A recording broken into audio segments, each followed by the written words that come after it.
Fantastic Four, 2 weeks away. We're real close to this movie releasing, and Marvel really needs this movie to be a hit.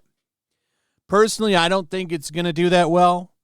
Just like Superman, it's going to have a pretty mediocre box office, and they spend so much money on these movies, they really need to hit big. And they've already started to change the comic books. I did a video on this last week. Sue Storm, now the leader of the Fantastic Four, demoted Reed Richards off panel. There's no reason why they made the change. They just did it. Well, there is a reason to change it. Sue Storm is now the leader of the Fantastic Four because she's the leader of the Fantastic Four in the movie. So the comics now have to match the movie.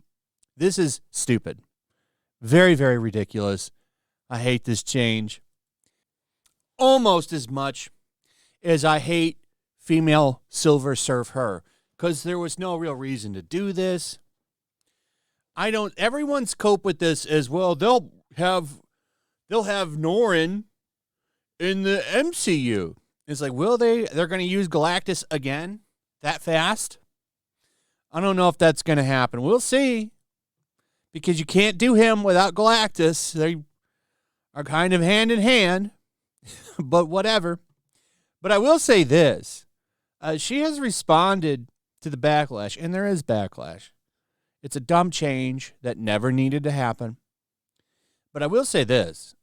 She handles this so much better than any actor I've ever seen go through something like this. There's been some good responses to stuff, but this is a good one. This is a masterclass response, I gotta say.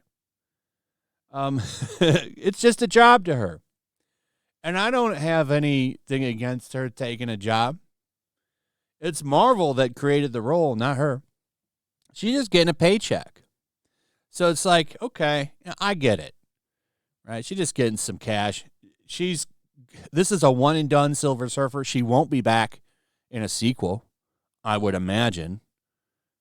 So, unless they're going to keep this as the permanent Silver Surfer, which I don't think they're going to, because I think one day they do want to visit Galactus, but it's not going to be for a long, long time. If they even have the chance to. Because I've said this and I'll say it again. If Superman and Fantastic Four bomb, that's pretty much it for superhero movies in general. For a while. A long time. I think they're going to have to rest the genre. I honestly think it should rest for a while because, I don't know. I think budgets are way too high. You really need to rein in these budgets. They are just out of control. I think the days of the billion-dollar superhero movie, outside of something like Spider-Man and Deadpool, Wolverine, I think those days are over. I really do. But here's what happened. So, BBC News, of course, trying to bring in the criticism, and they expected her to blast men, blast misogyny. It's all sexist. She didn't do that. BBC News recently caught up with Julia Garner, who addressed criticism over the gender-swapped female Silver Surfer role.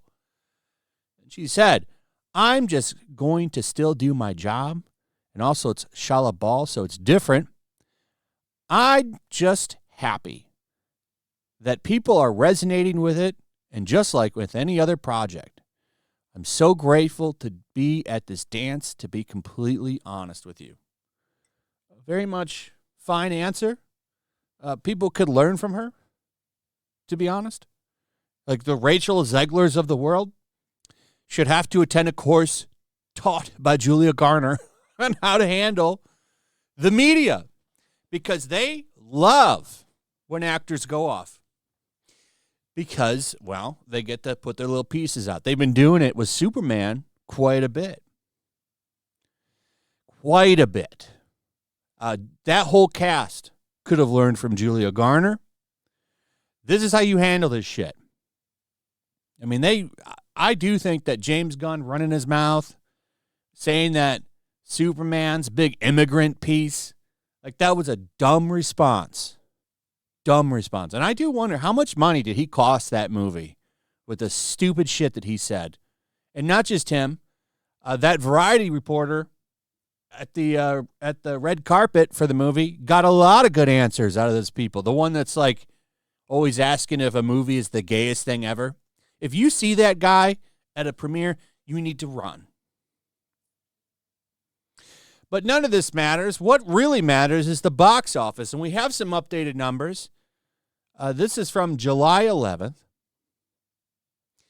And the movie, see, the funny thing about this is there's not a lot of tracking. We should have tons of outlets talking about the tracking of this movie. It's almost like they don't want to report on it. I wonder why that is.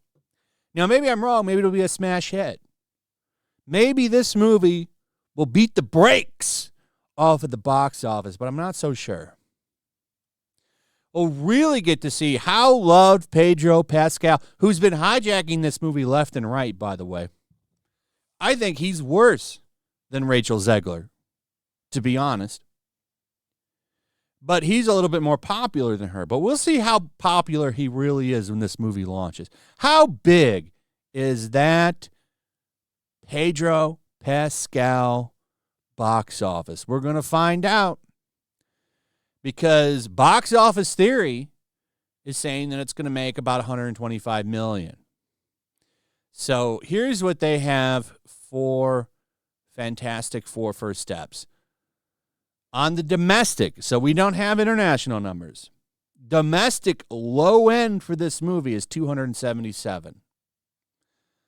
That's low. High end, 400 million. That's pretty good. And that's just domestic. A lot of room there. A lot of room between 277 and 395. Opening low end, 125 million, 155 million. I honestly think it's going to be about 125-ish. I actually think it could go lower, but 120 is my prediction. It could be beaten. That's not good. That's up there with where Superman is. A lot of people saying Superman beat Man of Steel, by the way. That's not true with inflation. Man of Steel beats Superman's opening weekend. But Fantastic First Steps is looking like it's going to be another Brave New World. And that's not good, ladies and gentlemen. We'll see. But honestly, I don't think this movie is going to blow the doors away of the box office like everyone thinks it's going to. I could be wrong, but I really do think superhero fatigue is a real thing. I think the only characters that you're going to see make real money are the ones that you usually see make real money. Batman, Spider-Man, X-Men could still make big money.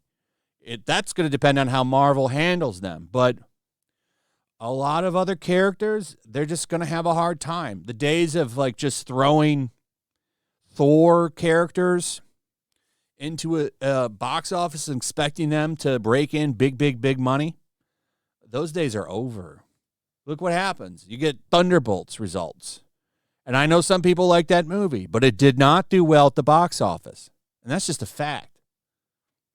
So let me know what you think about all this in the comments. Also, if you would, please subscribe, hit that notification bell, share the video, throw a like up, and check out my comic book. Link in the description. We're pretty close. 4,000 books almost sold for this campaign, which is pretty awesome.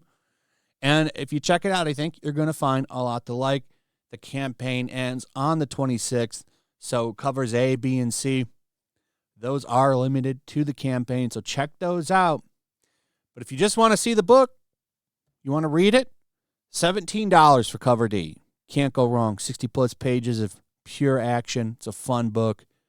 Beautiful square bound. It's coming from a name you can trust. Ripa puts all of his books out. You know you're going to get it. You're not going to have to wait 5 years. You're going to get it a lot. You're going to get it in a reasonable, respectable time because the book's done. In fact, we're printing very soon. So check those out. And with that, we'll see you on the next one. Peace. The year is 1945. World War II rages from the halls of Buckingham Palace to the shores of the Nile River. Even now, the clash between freedom and tyranny is about to boil over. Somewhere in North Africa, 2 American flyboys are soaring high on a reconnaissance mission, searching for clues to a peculiar new obsession, with the occult gripping the Nazi high command.